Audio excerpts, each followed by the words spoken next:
Hello, welcome to reCapping with Delora and Ashley. Please follow us on Instagram, Facebook, and Twitter at reCapping Podcast. Also, comment, rate, and subscribe on your favorite podcast platform. We're on all the things. We would love to hear your ratings of the movies and shows we review. Email us your audio file to recappingpodcast@gmail.com and we will play it during the show. Or DM us on Instagram and we will post and read it on air. Thank you guys so much for listening. Thank you.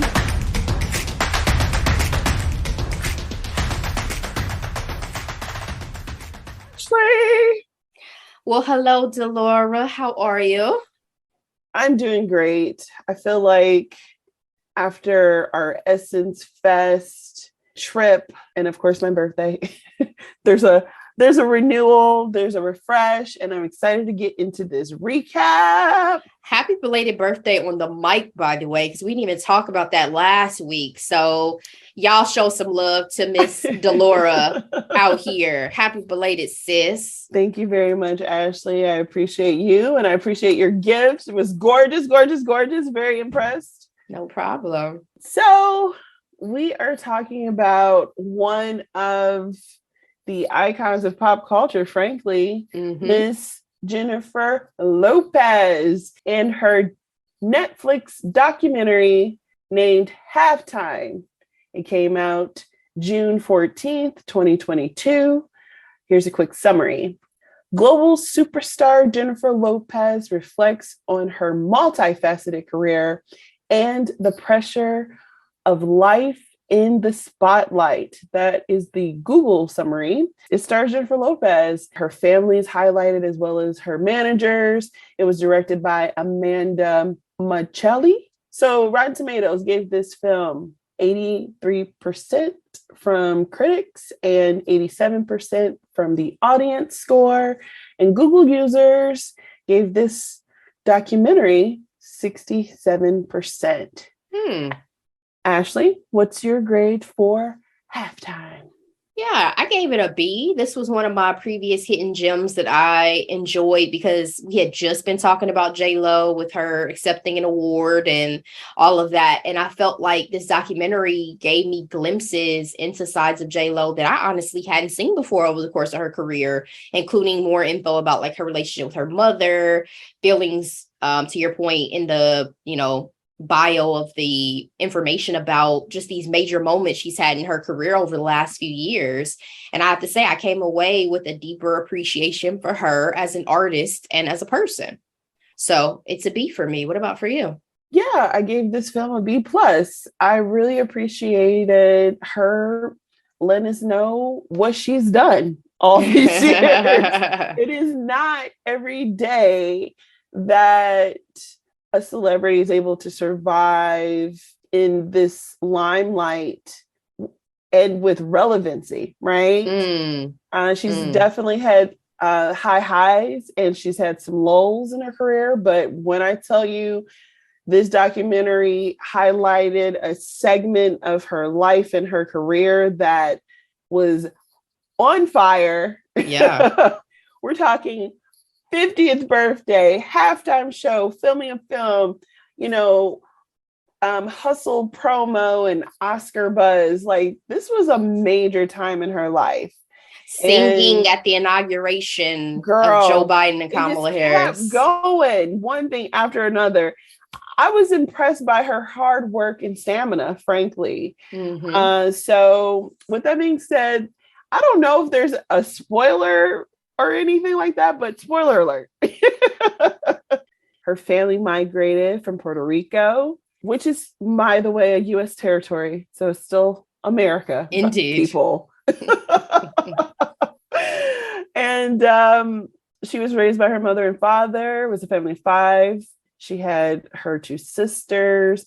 First of all, were you aware of her siblings? Like, I knew she had siblings, but I didn't know it was like 2 sisters. I knew about one of her sisters. I've seen interviews with one of them. I don't think I ever realized it was 2 additional sisters. So I'm not sure how I missed that, but same. But yeah, I was the second sister caught me off guard. It Linda, really I did. think is the one I knew was Linda. And J-Lo is the middle child, which says a lot. I'm just joking. We talk a lot about Jan. birth order sometimes on our show here. What I thought was fascinating is she talked about how her mother introduced her and her sisters to the arts, and her mother loved musicals, and she was fascinated by the idea of a triple threat. I really also appreciated the idea that in some ways her mom's dream is able to live on through her, because her mom wanted ambition and independence, because that was not something that was taught to her generation, but she instilled it into her daughters. Yeah. What were your initial takeaways of J-Lo's early life? Again, her relationship with her mother, I didn't have that much insight into previously. So to know that they butted heads so much, and that J-Lo was kind of the one who gave her the most grief, essentially, yes. And that she left the house when she was 18 and all these things. Like I wasn't aware. Like I knew she was close to her family for sure. Yes. And her mom. She takes her mom everywhere. And her mom in particular. So I found it interesting. I think it's always great once you start reaching levels in your life where you start to see the humanity within your parents and are able to relate to them in different ways that you couldn't throughout her childhood. So you can tell that there's been stages probably and levels within their relationship. And they probably, I think they've reached that point. Like J-Lo said, my mom is complicated, but she did what she had to do when she made me the woman that I am. So there's that respect and that reverence for her mother, regardless of her beating their asses when they were kids, Exactly. I just think so when it comes to documentaries, sometimes it's very tricky, especially when it's about a celebrity and they have full control over it, because we all know they only tell us what they want us to know. Mm-hmm. I'm thinking of other documentaries, i.e. Beyonce. Anything she does, I'm telling you, it is so controlled. Yes. Like, you know what I mean? And it's she the bee literally machine. Crumbs. No big revelation. We got more tea from Meghan and Harry's interview with Oprah than we ever got from a Beyonce documentary. That's for damn sure. So, it's the bee machine when she puts her hands on things. And by the way, I definitely got homecoming vibes throughout this documentary too, by the way. So, but I say that to say, you can't just drop the bomb that your mom beat the shit out of y'all and then that's it. Like it was just like, boom. But then again, she didn't want to paint her mom as an abuser or anything like that. And to your point, the level of empathy and everything you get as an adult. But I felt like that happened a couple of times throughout this documentary. And I'll bring it up where it was just like, you give us something real good, but then you just don't elaborate on it. Well, that's why I said to me, it was a glimpse, because to your point, it's going to be controlled. And the narrative is what she wants the narrative to be, which is even at 50, I am living my best life. And she reiterated that throughout. She's only beginning. Yes. She's getting all these things that she's always wanted. She focused on her career, not on her personal life. A-Rod was non-existent in this documentary, even though they were together during these major moments. So she definitely painted the picture she wanted while still honoring levels of truth, which I appreciated. And to your point, she really, when I say skated over her relationships, again, continuing on when it comes to her relationships and family, she talked about how, being in the public eye and being tabloid fodder for all of her career. She's literally said in the movie, I'm not going to talk about my relationships, but what I can tell you is about me and myself in relationships. Now, I will say that sounds very healthy, but then I also feel like, come on, girl, we know. Because Ben was the only guy that shows up in this documentary. And obviously they're now together, Jennifer 2.0. But here are the takeaways that I did appreciate. She said, the key is to be the key for yourself, to be your own keeper, not looking for someone to have a home for you. You create your own home. So again, the growth, I'm sure, and the maturity and understanding your responsibility in relationships, coming as a whole person and whatnot. I loved that. I loved it because I do think that regardless of whether we try to or not, being the pop culture enthusiasts we are, we do mark so much of J-Lo's career by her relationships and by the dramas and by the marriages and all of that. And for a while, it did feel like J-Lo could not be by herself, could not be single. And you always wondered, like, what is that? Is it just she's just that irresistible out here that she can't, as soon as one man is done, the next man is on his heels, or there could be overlap. We don't know. So I did think, to your point, it sounded really healthy and it sounded really beautiful to hear her talk about the fact that she's reached this point where she understands that you cannot get your validation from other people. You can't get your sense of security or your sense of love for other people. It has to start from yourself, and you have to take care of yourself in order to, probably for her, sustain healthier relationships as well. So I thought it was great coming from, again, someone who has been such tabloid fodder throughout the years for her relations and adjacency to the powerful men she's been with for the most part. Exactly. And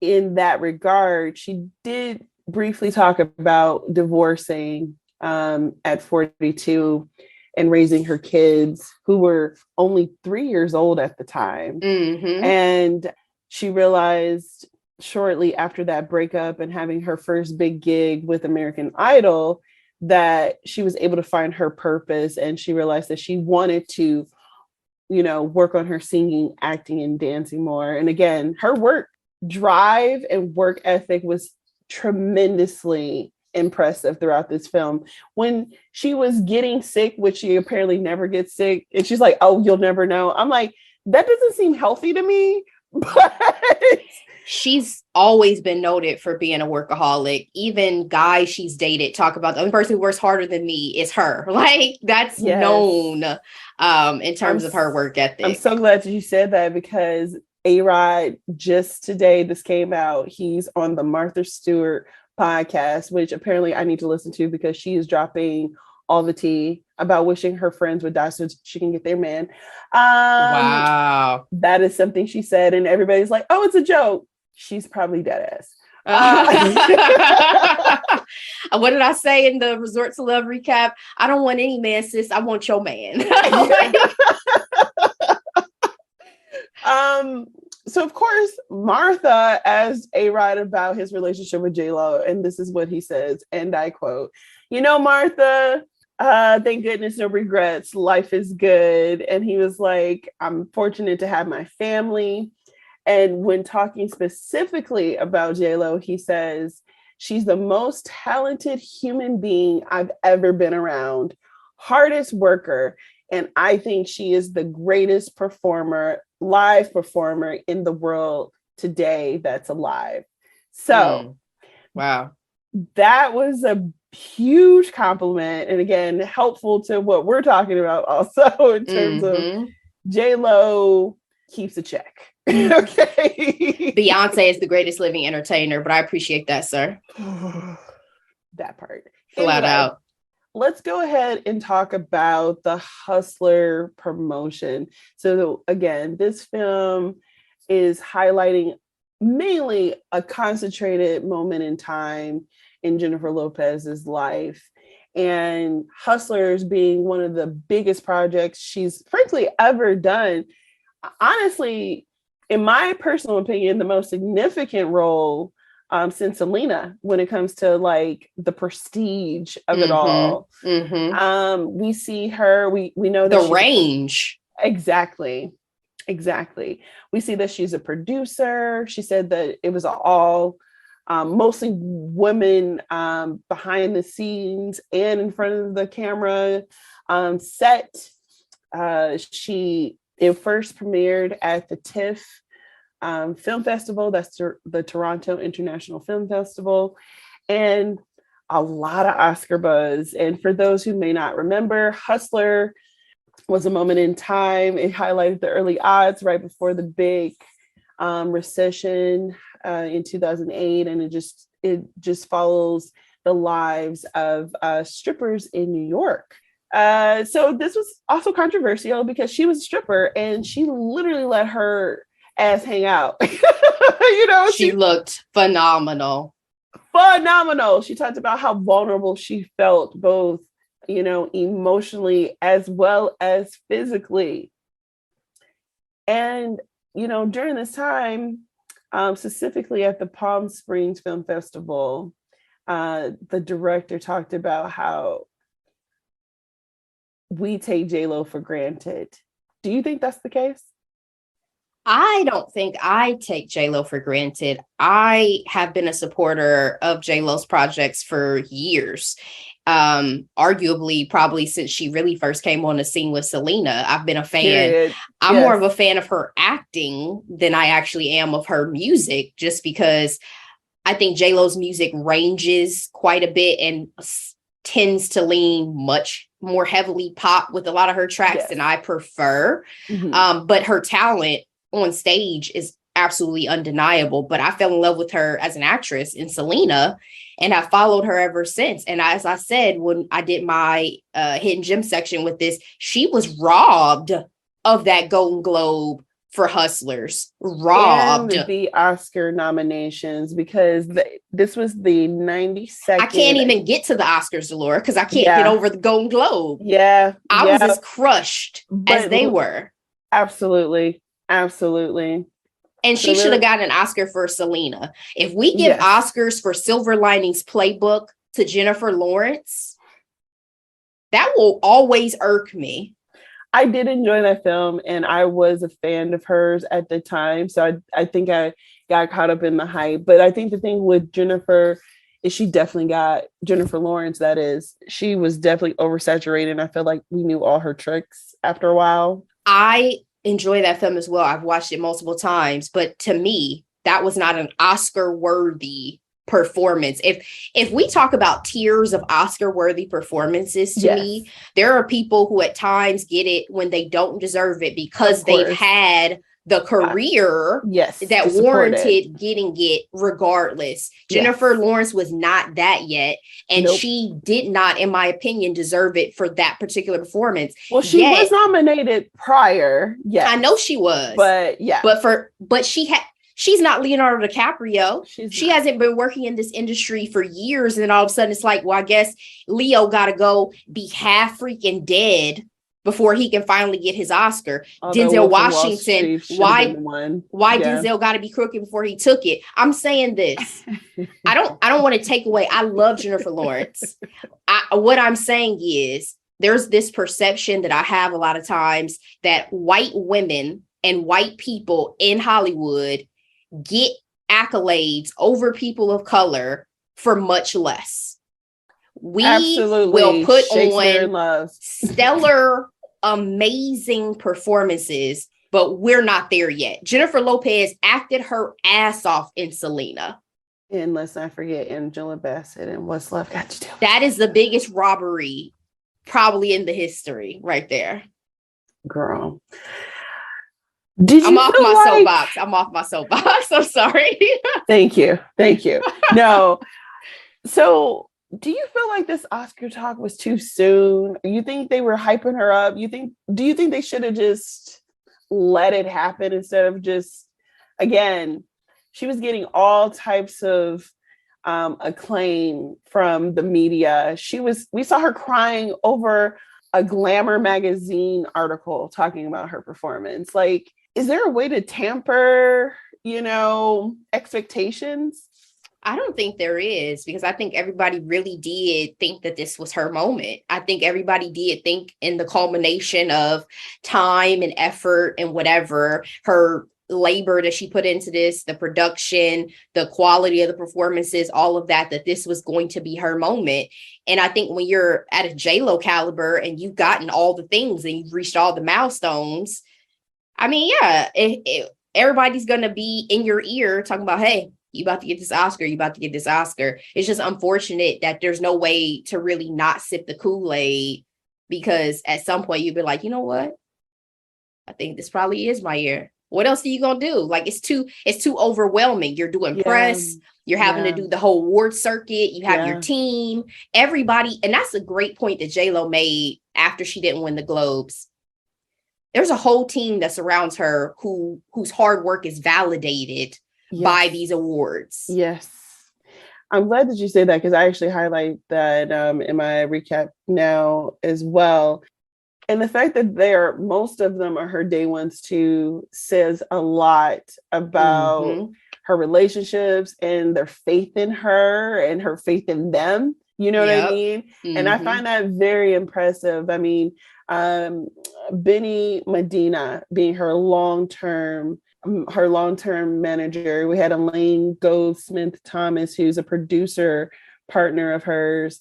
Even Chris Appleton, like J-Lo stays put together. Okay. That hair, that makeup. What was your favorite look from the ones that we saw? What was your favorite?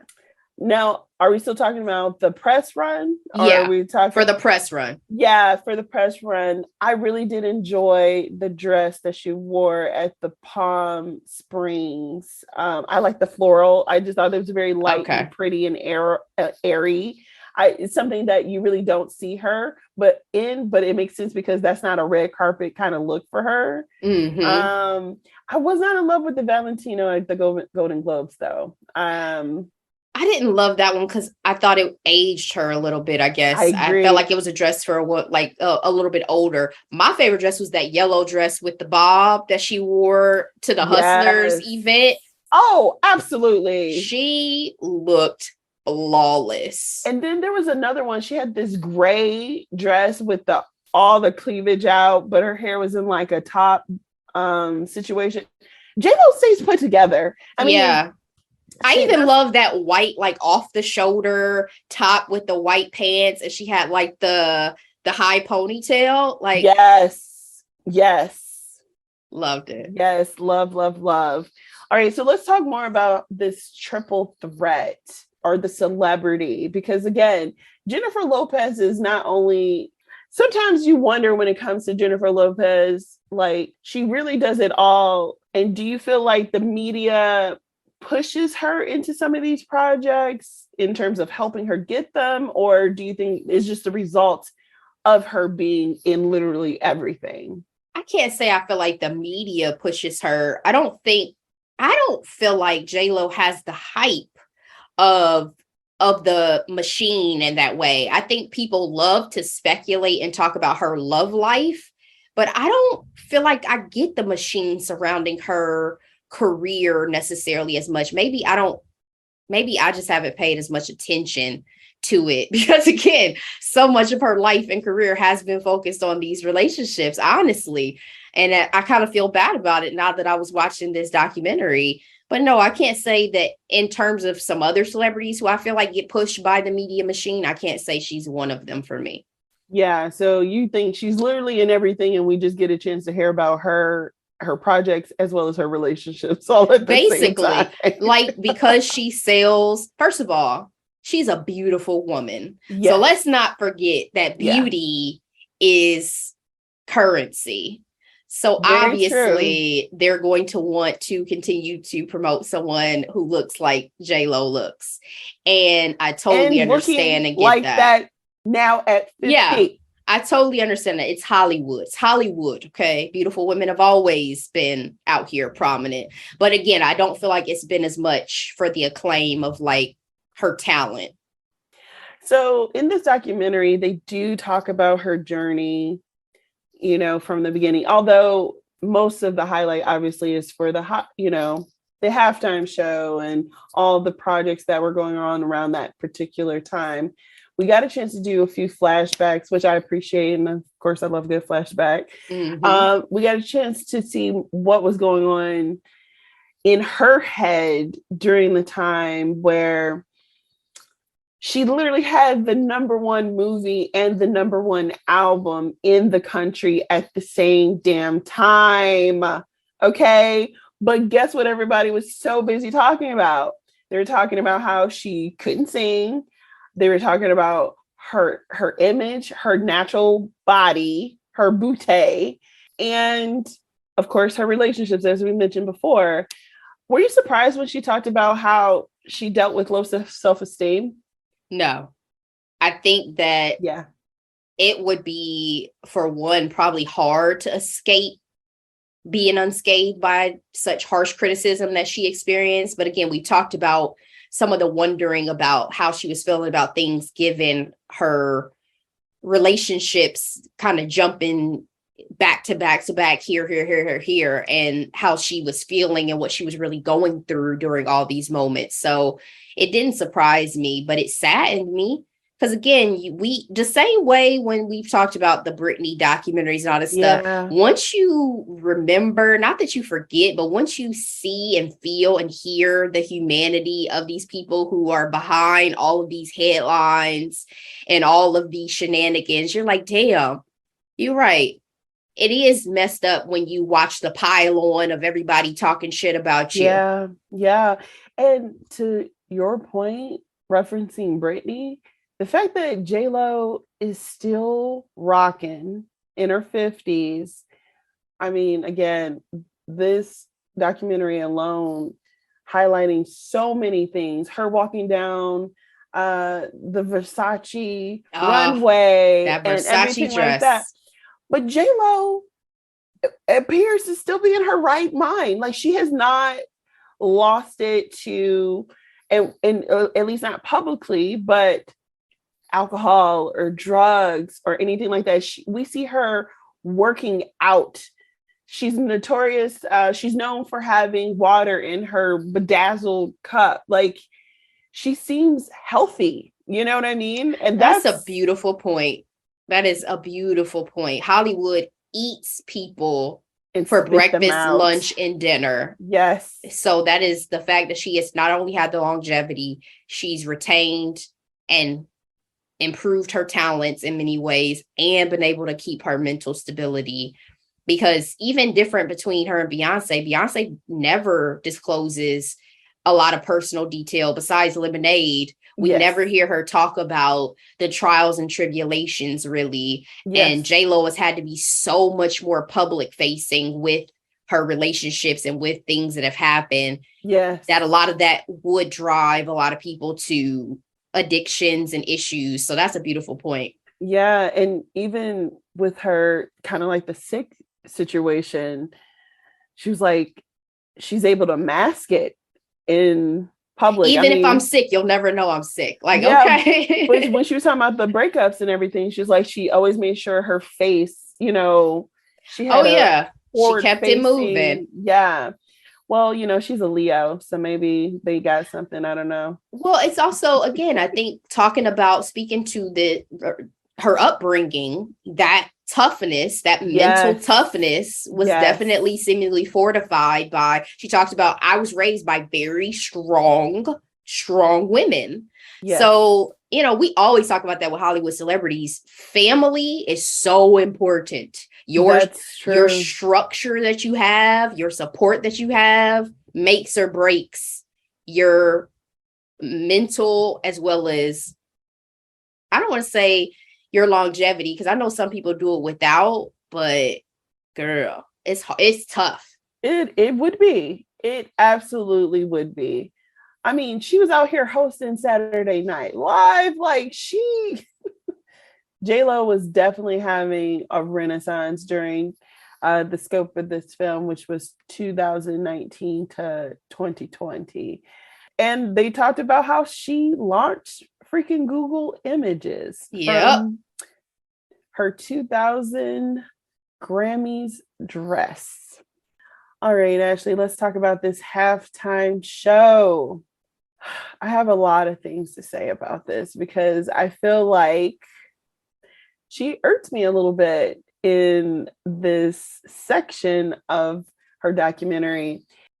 During her press run with Hustlers, everyone was speculating whether or not she would be taking the halftime show because it would be in Miami, February 2nd, 2020, which is a very, very special day. Thank you very much. That's Amara's birthday. I'm aware. And we see throughout the documentary moments when she didn't know, and then the moment that she really did know, right, during the press tour.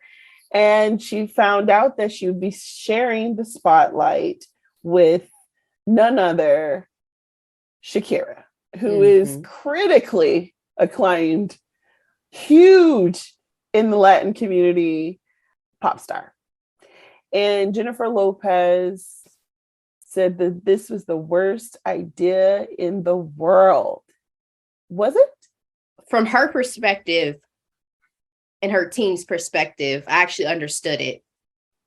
Because again, it's like, put some respect on my name, though. Y'all have given this platform to all these other artists, allowed them to put their show together, decide what guests they want, all this and that.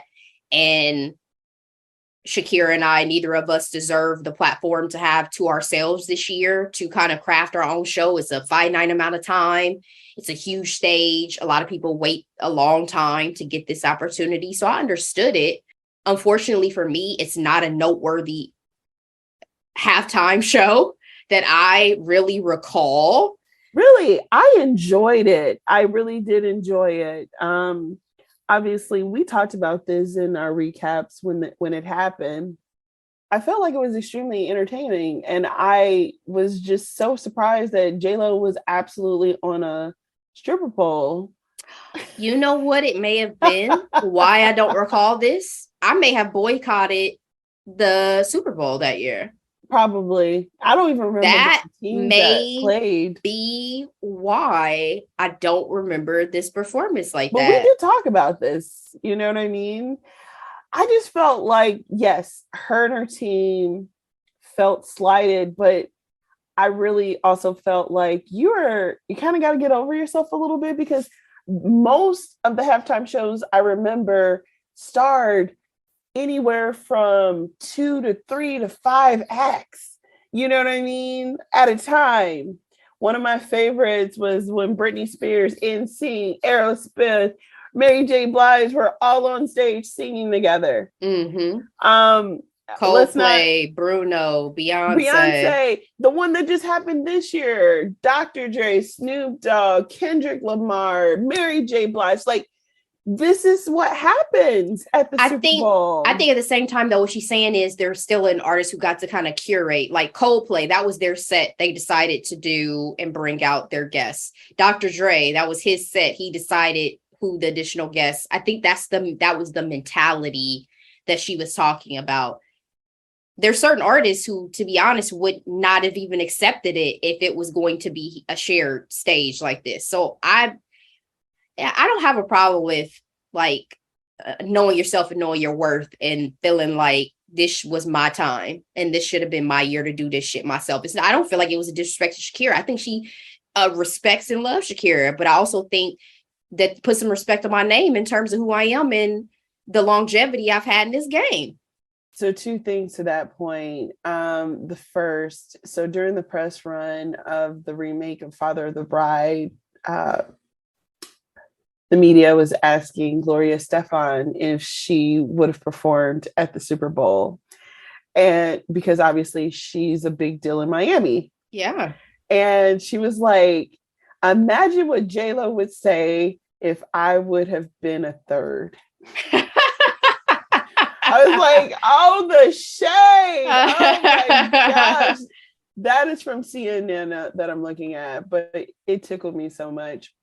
And I also want to highlight this. It was a really good article from The Atlantic talking about the documentary. It says J-Lo's tragic fame cycle. And it does a really good job. And it talks about, and I quote, she's been a dancer and a movie star and a pop singer and an entrepreneur and a reality TV mainstay and part of the reason for the existence of Google Images. And they were just talking about how like she really does it all. But the documentary talks about, as I mentioned before, the highs and lows of a career. And to the point of the worst idea in the world, it says, since Halftime launched on Netflix, it's made the gossip headlines for a throwaway comment J-Lo made about the halftime show. And basically they're saying that J-Lo hasn't spoken publicly about the apparent backlash, but the quote, cherry picking of her words already proves halftime's point that J-Lo attracts judgment with every move. I felt that after I watched the scene that was so like talked about in terms of her, I really did feel like at first I was like, is she talking shit about Shakira? And then when I actually watched it, I was like, that's not what it was. It was, she was upset because the time was so crunched, it was 6 minutes. We got to figure this out. It was a private moment between one other person. It wasn't like she was telling her whole team, this is the worst idea in the world. And again, it was because now we have to figure out the logistics for a very shortened, abbreviated performance. So for me, and I've talked about, I feel this way across the board, especially with female artists and female and women in the industry. Do what you say, what you need to say, and do what you need to do, because a man would not hold his tongue. True. That's very true. And they actually talked about those headlines about J-Lo, but they didn't say anything about it. They just pointed out that. Yeah. So they didn't Clickbait. confirm or deny any of it, though, of the quote unquote diva behavior. The second point that I was going to refer to is she only showed her part of the halftime and not the entire show with Shakira. Do you think that was shady or nah? Nah, because it's her documentary.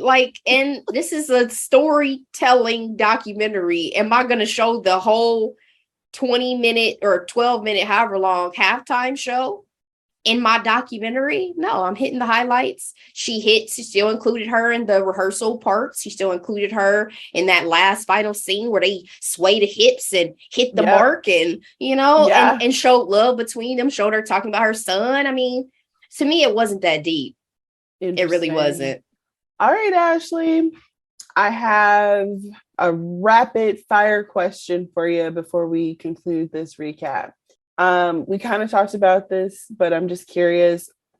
What was the biggest revelation for you for this documentary? Again, I definitely did not know some of the things about her mom, but I will say that the biggest revelation to me was that J-Lo would have ever been at a point where she was feeling insecure about where she was once she had reached certain levels of her career. That was very surprising to me. Not that it can't happen, but almost like that you would admit it out loud or like be talking about it as a part of it. I appreciated it, but I wasn't ready for it, because I do think that you start to see these powerhouse celebrities and entertainers as not necessarily untouchable, but like, oh, you've accomplished so much. How could you ever feel that way? And if you feel that way, imagine what other people feel as they progress in different points. Yeah. Like us regular Joe Schmoes out here, how do you think we feel as we're continuing to age and, try to stay relevant in our careers and in our lives and all these things? So I didn't expect it, but I appreciated that level of vulnerability from her, especially because I was just watching Feud with Betty Davis and with Joan Crawford. And so, that's a and so, because girl, we've been down with COVID, so I've been watching a lot of stuff. And so I was like, let me go ahead and watch this season that Ryan Murphy did of Feud. And age, especially as a woman, will always be a factor in Hollywood. Yeah. Hopefully it's not as severe and felt as severely as it was back then when you didn't have as much control over your career and opportunity. Yeah. But again, appreciated the vulnerability. But you see women like Jennifer Lopez, Reese Witherspoon, Nicole Kidman, they have to take the reins to find parts. Absolutely. You have to get behind the scenes. You have to start playing with that money. All right. What was missing from this documentary for you? What was missing? That's a good question. I guess I didn't come away from it feeling like I needed something more, but maybe the only thing that it would have been nice to get a little bit more depth on would have been just a little nugget here or there about, where she was in that time in terms of looking back on her relationships beyond her one statement. Like, what are some of the lessons you feel like you took now that you're at this stage in your life that maybe other women can relate to or can grab from it? I know, again, she had the great gem about, yourself. Yeah. But I'm just saying, over all this time now, given that, you love love, she loves love. That is obvious. Yes. What are some of those lessons, sis, that you want to impart upon us? You know what I'm saying? I did love how they ended it, though, on the inauguration and on that. It was very powerful moment to wrap up the documentary. So I thought it was really well done. I thought so, too. I felt like there was more. I wanted more interviews from the people around her and the people that she loved, because getting the random snippets from her mom, dad, and Ben Affleck was just kind of random for me. It would have been nice to have, again, maybe her sisters have something to say. Even Mark Anthony, I know they're on good terms. I don't know. I just, in that regard, I wanted more. And then I do think overall they did a great job, highlighting what was truly in scope for this documentary. It was not an epic documentary from birth to now, but I wish the family and home life was a little bit more, just because, again, it just felt like, all right, here's a little bit of stuff where I came from the rocks, and I didn't live in color a little bit. They talked about my butt, and then there was Selena, and now I'm Jennifer Lopez. Like, you know what I mean? So, and then my two final questions in this rapid fire segment. What's your favorite J-Lo movie? And then what's your favorite J-Lo song? My favorite J-Lo movie is still Selena, but a close second is The Wedding Planner. I freaking love The Wedding Planner, guys. You don't have to stress that hard, because when I tell you my obsession with the wedding, I loved The Wedding Planner so much. I thought I was going to be a wedding planner. Like, wow.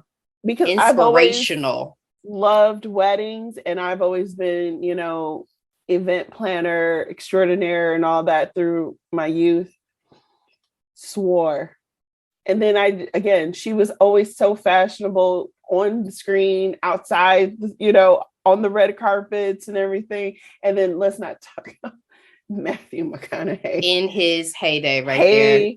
Day. That's the level of love interest that J-Lo deserves, because to this day I will not rewatch Made in Manhattan, because that was not the caliber of love interest for my girl Jennifer Lopez. He had just done Red Dragon, and I saw Red Dragon before Made in Manhattan, and I was tormented. I feel scarred.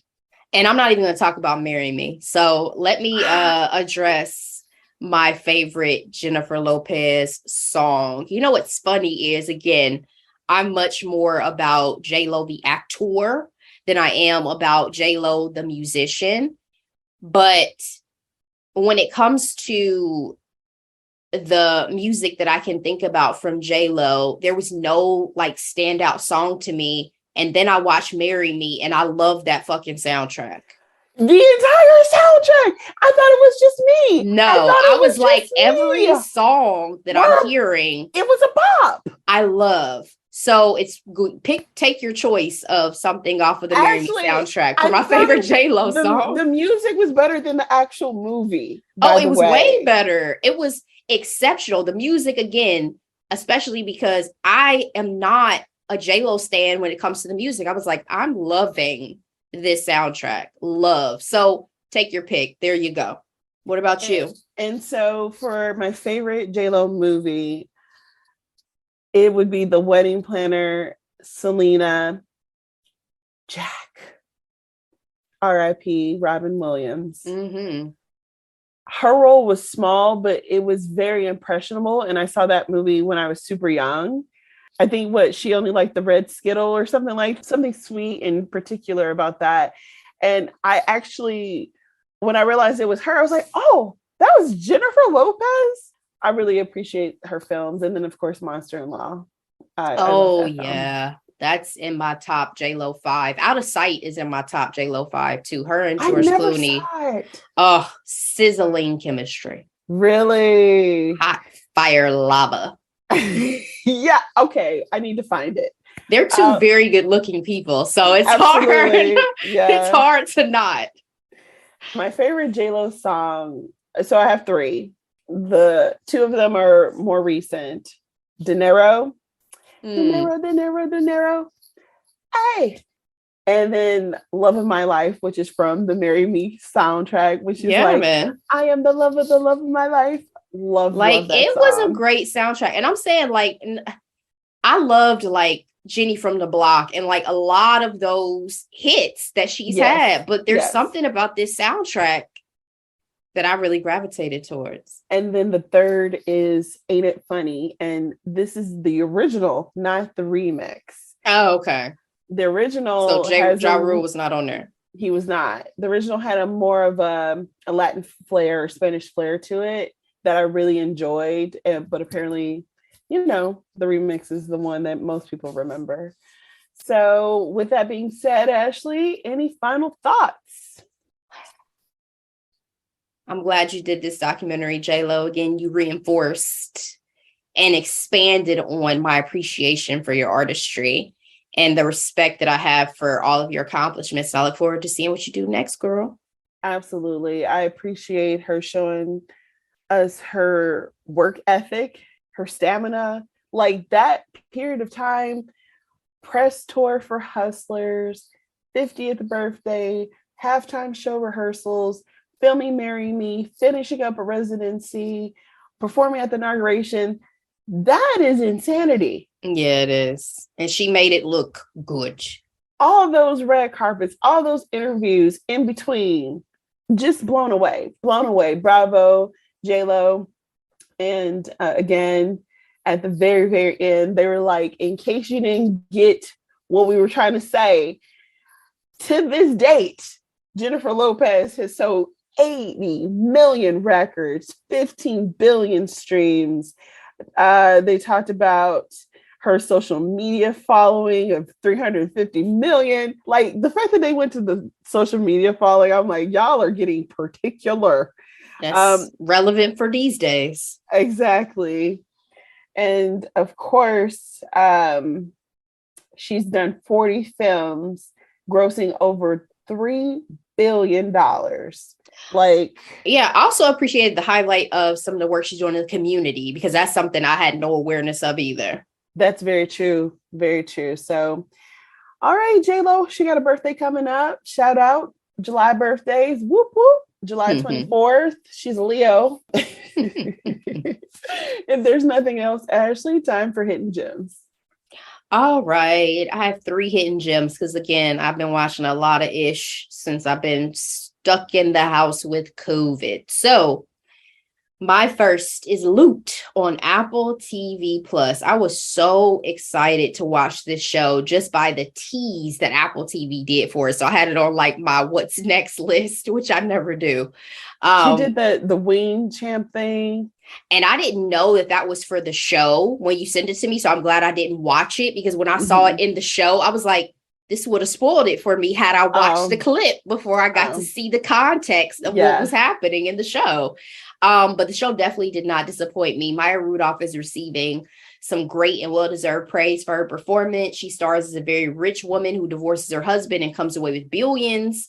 And she decides to get back to work through her nonprofit. I think it's only going to be 6 episodes. There's 5 out as of now, which is a bummer. It's so good. I wish there were more.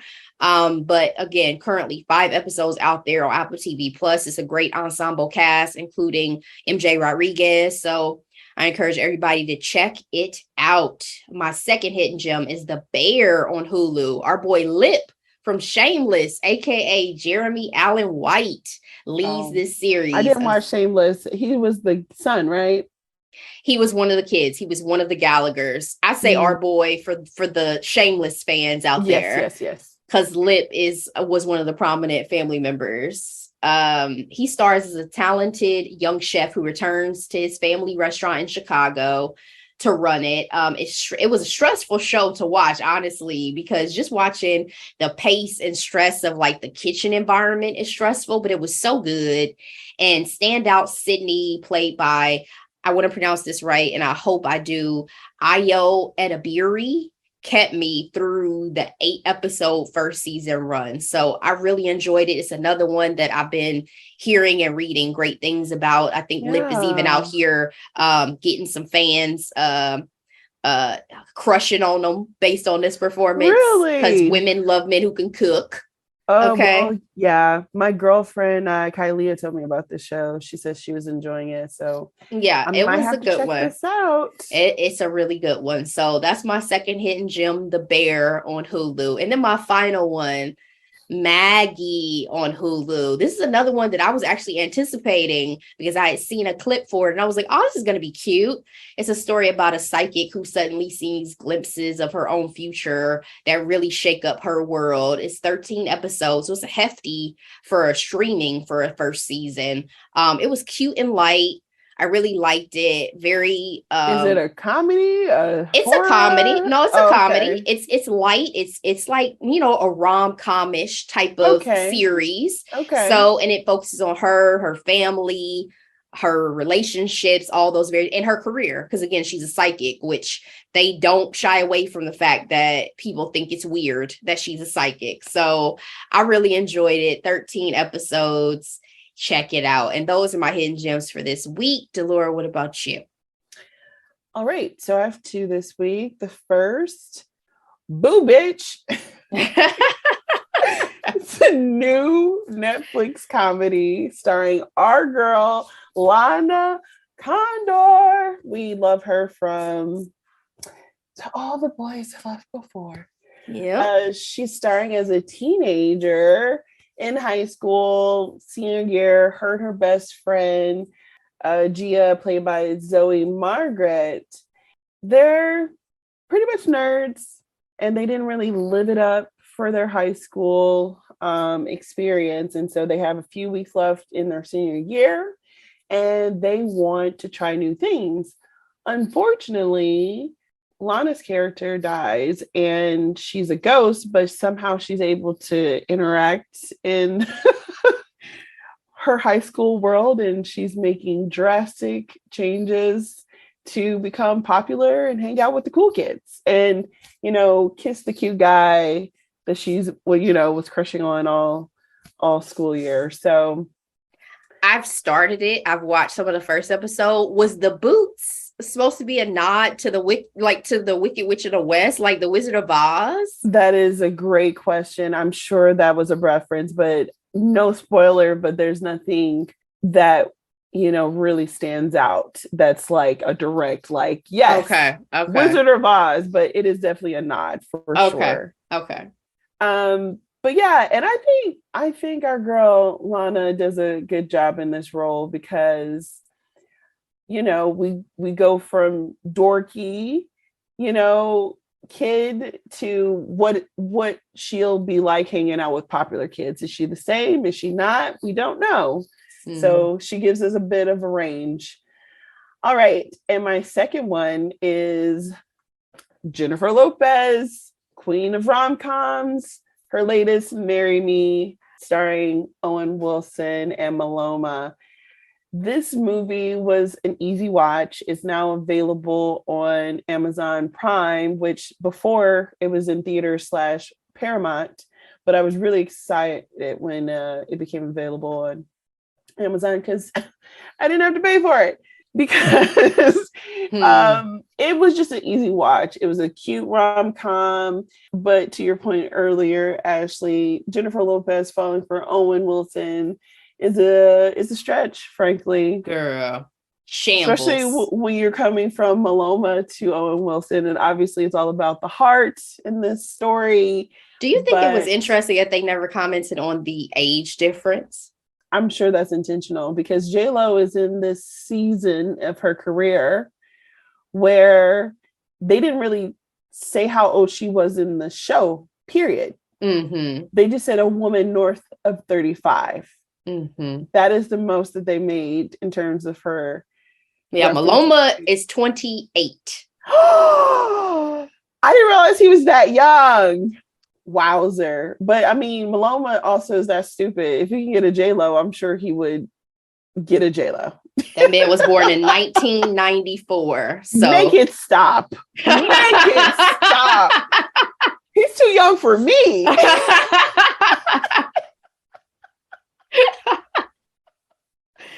Oh my goodness. But to our conversation earlier, the soundtrack was a lot of fun. Like, I literally have it on my iTunes, and Amara and I have been like playing literally almost all the songs except for Church. Church is a little cheesy, but if you like a good rom-com and, like I said, easy watch, is something to watch. So that's all I have for today. When I tell you, even Johnny texted me and said, why is Hollywood trying to make Owen Wilson a leading man and putting him with my girl J-Lo? Like, stop this. Stop it. You know, I told David, I was like, the most attractive Owen Wilson has ever been would be his character from Loki when he was Morbius. And I'm only saying that because I felt like I really enjoyed his character, but I'm like, and this, again, that was a role he played, but that, and of course I love him in Wedding Crashers, but it's just, no, he's not a leading man. He's not like our Mark Ruffalo's, or who else is a fun, Topher Grace. You remember we watched When a Date with Ted Hamilton, or we watched us in the hotel. Yeah, while we were in New Orleans. Now, see, if y'all gave me a Josh Duhamel, understandable, right? Understandable. Oh, I'm referring to Topher. I understand, but I'm saying if you gave me a Josh Duhamel, understandable with a J-Lo. Y'all play too much. Y'all play entirely too much. But thank you for that, Delora. Thank you so much. And guys, thank you for listening. We appreciate y'all. Absolutely. Thank you for waiting for us. We appreciate the time we had, and we're glad to be back. Absolutely. We will be back on Thursday with more headlines and hot topics in these streets. We look forward to talking and spilling tea with y'all then. See ya. Bye.